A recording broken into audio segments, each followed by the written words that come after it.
या 10व्या प्रश्नाचं उत्तरच आलेलं नाहीये. प्रश्न ऍडमिट झालाय, प्रश्नाचं उत्तर नाहीये. आता हा प्रश्न जर लागला असता तर काय झालं असतं? सभापती महोदय, शासन सिरियस आहे की नाही या सगळ्या बाबतीमध्ये? प्रश्न लागलेला आहे. नाही, प्रश्न लागलाय त्याचं उत्तर नाहीये ना. आम्ही काय विचारायचे प्रश्न? उत्तराची कॉपी देखील प्रश्नोत्तराचा तास सुरू होण्यापूर्वी 15 मिनिटं मिळालेली आहे. नाही, आम्हाला मिळाली नाही, कोणालाच नाही मिळाली आहे. सदस्याला ती मिळालेली नाहीये.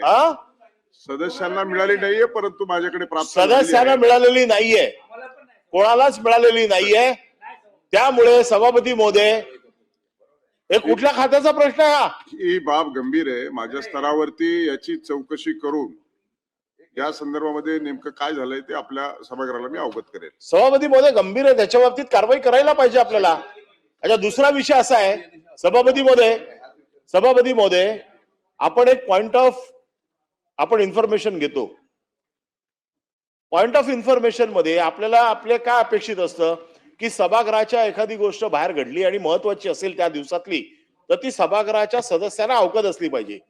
आज सकाळी आम्ही येताना ऐकतोय की विधानसभेत बॉम्ब ठेवलाय आणि बॉम्बने विधानसभा उडवून देणार आहे, आणि म्हणून आमदारांना रोखलं, स्टाफला बाहेर काढलं, सगळ्या प्रकारची झाडाझडती झाली.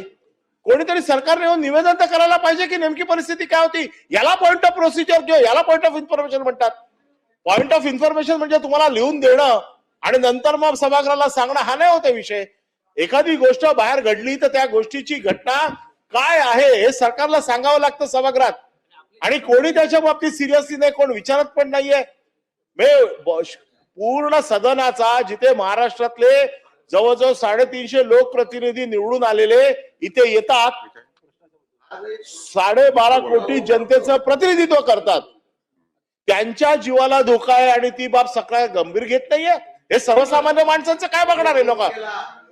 कोणी फोन केला, कोणी मेल केला, काय झालं, कशासाठी, कुठून आली ही अफवा, कोणी निवेदन करत नाहीये. मंत्री, सिरियस प्रकरण आहे.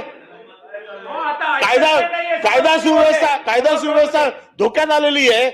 आमदारांच्या जीवाला धोका आहे तर सर्वसाधारण माणसाच्या जीवाचं काय लोक रक्षण करणार? हे प्रोटेक्शन मध्ये फिरतायत, यांच्या पाठी गाड्या फिरतायत, आमदारांचे पण प्रोटेक्शन फिरतायत काही.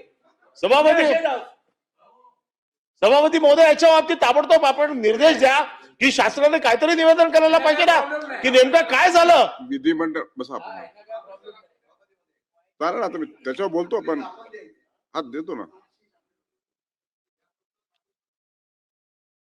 पहिल्यांदा पंकज भुजबळ यांनी जो काही प्रश्न क्रमांक 10 आहे या संदर्भामध्ये जे प्रश्न विचारला आणि प्रश्नाचं उत्तर हे सर्व सदस्यांना जाणं अपेक्षित होतं आणि ते गेलेले नाही.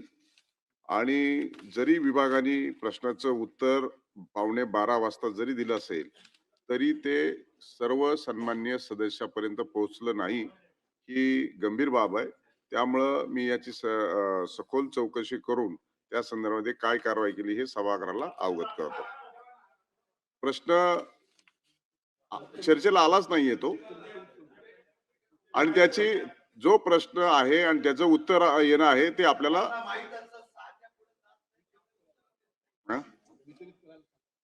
या प्रश्नाचं उत्तर आपल्याला सर्वांना मिळेल याची व्यवस्था केली जाईल.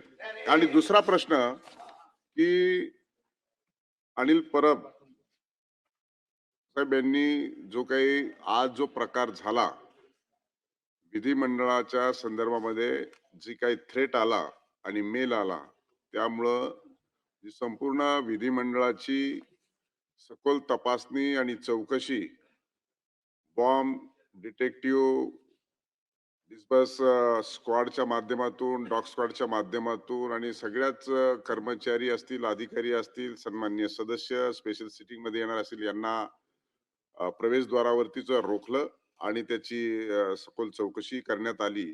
त्या संदर्भात मुंबईतील इतर महत्वाच्या भागात देखील अशा प्रकारची चौकशी करण्यात आलेली आहे.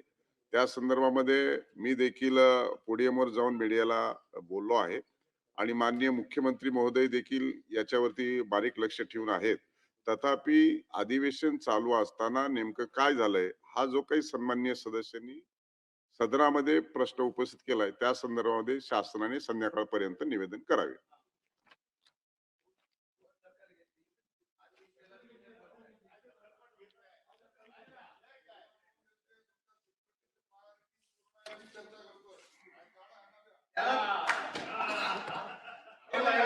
पण हा विषय बोलायचा नव्हता. आता काही आमदार असे आहेत ना त्यांना पैसे दिले तरी कोण मारणार नाही असे आमदार महाराष्ट्रातील ताज्या बातम्यांसाठी बघत रहा टाइम्स टुडे टीव्ही. सोबतच शेअर करा, सबस्क्राईब करा आणि बेल आयकॉन प्रेस करा.